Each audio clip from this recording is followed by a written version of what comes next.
मित्रांनो, एन के ऑनलाईन क्लासमध्ये आपले सर्वांचं मनपूर्वक स्वागत. मित्रांनो, इयत्ता 12वी इतिहास मुद्द्यांच्या आधारे सविस्तर उत्तरे लिहा. हा जो दीर्घोत्तरी सविस्तर उत्तरांचा प्रश्न आहे, त्या प्रश्नाच्या संदर्भातील कोणते इम्पॉर्टंट प्रश्न आहेत त्यांचा आपल्याला अभ्यास करणं गरजेचं आहे. याविषयीची माहिती आजच्या व्हिडिओमध्ये पाहणार आहोत. आत्तापर्यंत आपण जवळपास प्रश्न 3 पासून ते प्रश्न 7 पर्यंत सर्वच प्रश्नांच्या संदर्भातले इम्पॉर्टंट क्वेश्चन अपलोड केलेले आहेत. आपण जर पाहिले नसेल तर अजूनही वेळ आहे. ते प्रश्न पाहून घ्या आणि त्या पद्धतीने अभ्यास करून परीक्षेला गेलात तर नक्की तुम्हाला त्याचा फायदा झाल्याचं पाहायला मिळेल. चला, मुद्द्यांच्या आधारे कोणते इम्पॉर्टंट क्वेश्चन यामध्ये तयार होतात ते पाहूयात. पहिला प्रश्न, युरोपातील धर्मयुद्धाची संकल्पना तसेच त्याचे दूरगामी परिणाम स्पष्ट करा. यामध्ये मुद्दे दिले जातात वेगवेगळ्या पद्धतीचे. यापूर्वीच्या प्रश्नपत्रिकेमध्ये युरोपातील धर्मयुद्धे, धर्मयुद्धातील अपयशाची कारणे आणि धर्मयुद्धाचे परिणाम अशा पद्धतीचे मुद्दे देण्यात आलेले होते. त्यानंतर इसवी सन 1857च्या लढ्याची कारणे विचारले जातात. कारणं वेगवेगळे मुद्दे त्याचे इथं घेतले जातात. सर्व मुद्दे तुम्हाला अभ्यासणं गरजेचं आहे. तसं पाहिलं तर भारतीय सैनिकांतील असंतोष, भारतीय संस्थानांतील असंतोष, आर्थिक कारणे, सामाजिक कारणे असतील. त्यानंतर पहा, पहिल्या महायुद्धाची माहिती लिहा. यामध्ये पहिल्या महायुद्धाची कारणे, पहिल्या महायुद्धाचे तत्कालीन कारणं, पहिल्या महायुद्धाची आणि भारत अशा पद्धतीने मुद्दे तयार करून दिले जातात. दक्षिण आशियाई प्रादेशिक संघटनेविषयी म्हणजे सार्क संघटना माहिती लिहा. सार्कची स्थापना केव्हा झाली, सार्कचे ध्येय काय होते, सार्कचे घोषणापत्र काय होतं. ग्रामीण भागाच्या विकासाच्या योजनेविषयी माहिती लिहा. यामध्ये सुवर्ण जयंती ग्रामीण स्वयंरोजगार योजना, राष्ट्रीय ग्रामीण रोजगार हमी योजना, पंतप्रधान ग्राम सडक योजना यांसारख्या योजनांची माहिती दिलेली असते. यानंतर पहा, भौगोलिक शोध व संशोधकाची माहिती लिहा. यामध्ये Christopher Columbus, Amerigo Vespucci, Vasco da Gama. त्यानंतर ब्रिटिश ईस्ट इंडिया कंपनीविषयी माहिती लिहा. यामध्ये स्थापना केव्हा झाली, ईस्ट इंडिया कंपनीला मिळालेले अधिकार काय होते, वखाऱ्यांचे प्रशासन कसं चाललं होतं. त्यानंतर 1942च्या चले जाव आंदोलनाविषयी माहिती विचारली जाते. यामध्ये मुंबई अधिवेशन, त्यानंतर महात्मा गांधींनी केलेलं आव्हान आणि या आंदोलनाचे झालेले परिणाम. चौथा आहे राज्याच्या पुनर्रचनेविषयी माहिती लिहा. यामध्ये झारखंड, तेलंगणा, उत्तराखंड यांसारख्या राज्यांची निर्मिती झाली किंवा पुनर्रचना झाली तर त्याविषयीची माहिती विचारली जाते.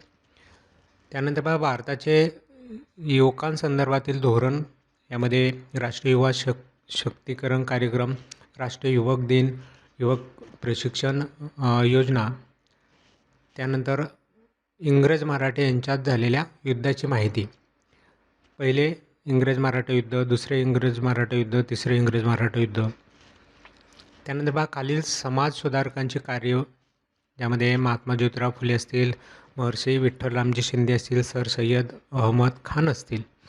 त्यानंतर प्राथमिक शिक्षणाच्या सार्वत्रिकरणासाठी राबवले जाणाऱ्या उपक्रमांविषयी माहिती. यामध्ये जिल्हा प्राथमिक शिक्षण कार्यक्रम, शालेय पोषण आहार कार्यक्रम, सर्व शिक्षा अभियान कार्यक्रम अशा पद्धतीच्या कार्यक्रमांची माहिती. त्यानंतर वसाहतवादाचे स्वरूप स्पष्ट करा. यामध्ये काही मुद्दे दिले जातात. वसाहतवादाचा अर्थ, वसाहतवादाची कारणे, वसाहतवादाचे परिणाम. त्यानंतर पोर्तुगीज मराठे संबंध स्पष्ट करा. ज्यामध्ये छत्रपती शिवाजी महाराज आणि पोर्तुगीजांचा संबंध, छत्रपती संभाजी महाराज आणि पोर्तुगीजांचा संबंध, छत्रपती शाहू महाराज आणि पोर्तुगीजांचा संबंध अशा पद्धतीने संबंध विचारले जातात. भारतीय राष्ट्रीय काँग्रेसच्या पहिल्या अधिवेशनाची माहिती. ज्यामध्ये पहिले अधिवेशन, हजर प्रतिनिधी संमत झालेला ठराव त्यावेळेस काय होतं ते विचारलं जातं. पहिल्या महायुद्धाची कारणे लिहा.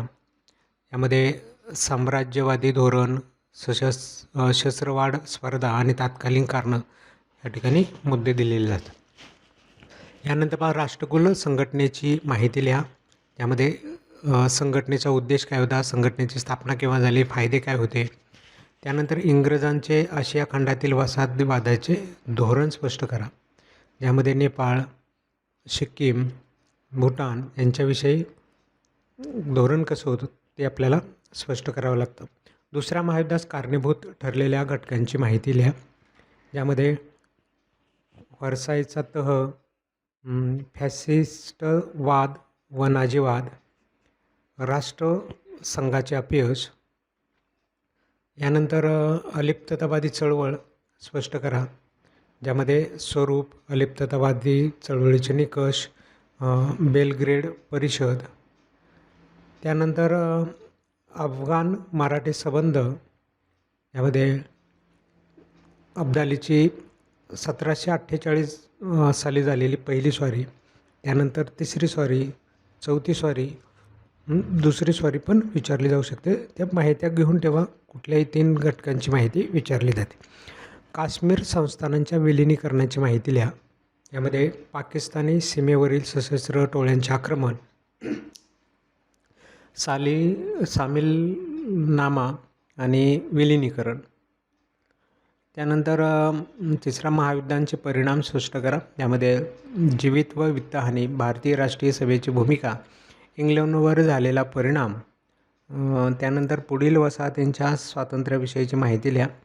यामध्ये मालदीव, श्रीलंका आणि इतर काही वसाहती असतील तर त्याची नावं पण विचारली जातात.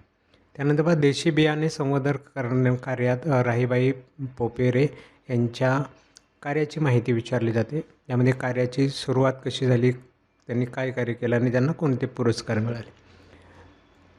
त्यानंतर सार्क संघटनेच्या विषयीची माहिती, स्थापना व ध्येय काय होती त्यांची, सार्क संघटनेसमोरील आव्हानं काय होती, त्यानंतर सार्क संघटनेचे यश काय आहे ते विचारलं जातं. युरोपातील धर्मयुद्धांची माहिती लिहा. यामध्ये अपयशाची कारणं ह्या युद्धाच्या, धर्मयुद्धाचे परिणाम काय झाले, त्यानंतर पर्यावरण संरक्षणाच्या क्षेत्रात महाराष्ट्रातील प्रयोगांची सविस्तर माहिती लिहा. यामध्ये भाऊ काटदरे आणि सह्याद्री निसर्गमित्र, प्रेमसागर मिस्त्री आणि श्री स्कॅप संस्था. त्यानंतर पहा, फ्रेंच वसाहतींच्या विलिनीकरणाविषयी सविस्तर माहिती, पोंडुचेरी, ज्याला आपण पाँडिचेरी म्हणतो, चंद्रनगरमधल्या वसाहती आहेत. त्यानंतर शीतयुद्धाविषयीची सविस्तर माहिती, यामध्ये शीतयुद्धाची व्याख्या, शीतयुद्धाची पार्श्वभूमी, शीतयुद्धाची वाटचाल यांसारख्या घटकांचा समावेश. ब्रह्मयुद्धांची माहिती पुढील मुद्द्यांच्या आधारे लिहा. पहिले ब्रह्मयुद्ध, दुसरे ब्रह्मयुद्ध, तिसरे.